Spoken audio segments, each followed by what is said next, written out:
రాములోరి గుడి. వ్యాసకర్త మద్దల వాసు. మాది ఒకప్పుడు చాలా చిన్న గ్రామం. బాగా తక్కువ జనం ఉండేవారు. అయితేనేమి ప్రతి కార్యక్రమం ఎంతో భక్తి శ్రద్ధలతో చేసేవారు. గ్రామం నడిబొడ్డున ఉన్న రామాలయంలో ప్రతిరోజు ఉదయం సాయంత్రం మైక్ సెట్లో వేసే పాటలు వింటూ ఆడుకునేవారు. వారంలో ఒకరోజు తాళాల భజన చేసేవారు. కోలాట భజనకు గొప్ప గురువు ఎందరో శిష్యులను తయారు చేసింది మా గ్రామమే. మా చిన్నప్పుడు శ్రీరామనవమి వచ్చిందంటే అది గొప్ప పండుగే. చలో పందిరి వేసి అంగరంగ వైభవంగా రాములూరి కళ్యాణం చేసేవారు. కళ్యాణం చేయించడానికి మేమంటే మేమని పోటీ పడేవారు.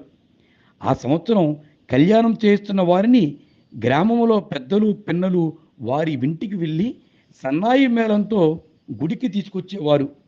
కళ్యాణం ఎప్పుడు అవుతుందా, పానకం ఎప్పుడు తాగుదామని పిల్లలము ఎదురు చూసేవారం. పూజ అయ్యాక పెట్టే రకరకాల ప్రసాద కోసం ఎదురు చూసేవాళ్ళం. ఇక రాత్రి అయిందంటే ఏదో ఒక ప్రోగ్రాం ఉండవలసిందే.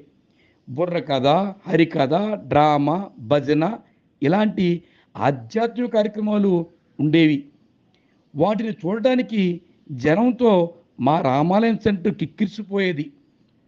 అంత వైభవంగా జరిగే శ్రీరామనవమి ఉత్సవాలు, కళ్యాణ వేడుకలు కాలక్రమంలో కలతగ్గడం మొదలుపెట్టాయి.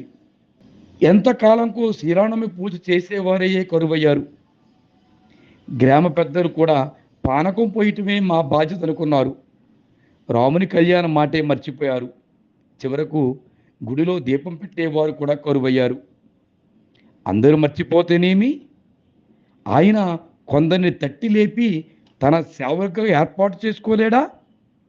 అదే చేశాడు శ్రీరామచంద్రుడు. రామాలయం శుభ్రం చేసి దీపం పెట్టడానికి, గుడిలో సేవ చేయడానికి కొందరు యువకులు ముందుకొచ్చారు.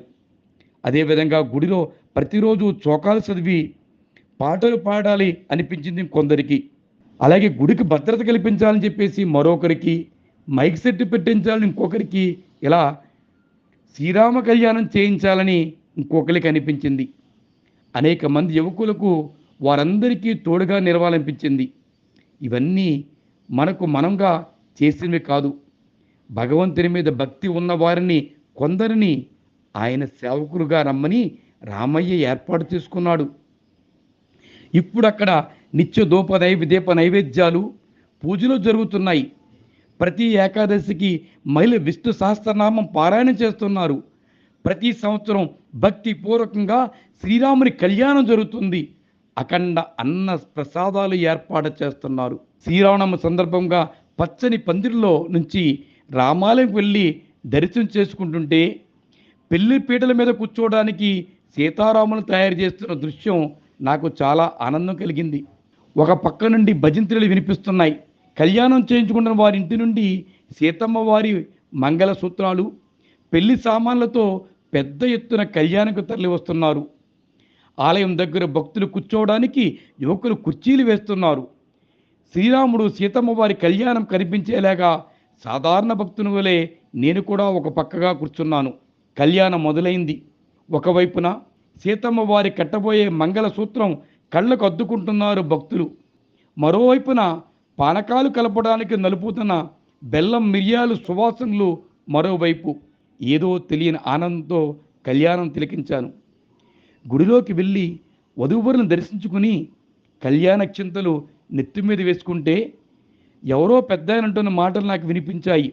మీలో భక్తి ఉంటే చాలు, ఇక్కడ ఏమి కావాలో అవి నేను ఏర్పాటు చేసుకోగలను. ఎవరా అని పక్కకి తిరిగి చూశాను.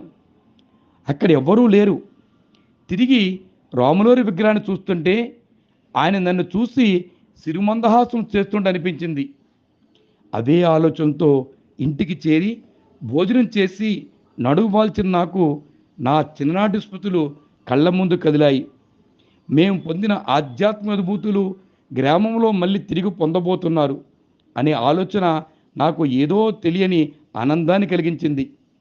తృప్తిగా నిద్రలో జారుకుంటున్న సమయంలో నా పెదాల మీదకి వచ్చినటువంటి మాట, మా ఊరి దేవుడు అందాల రాముడు. రచన వ్యాసకర్త మీ మద్దాల వాసు, ఉల్లంపరు పాలకొల్లు.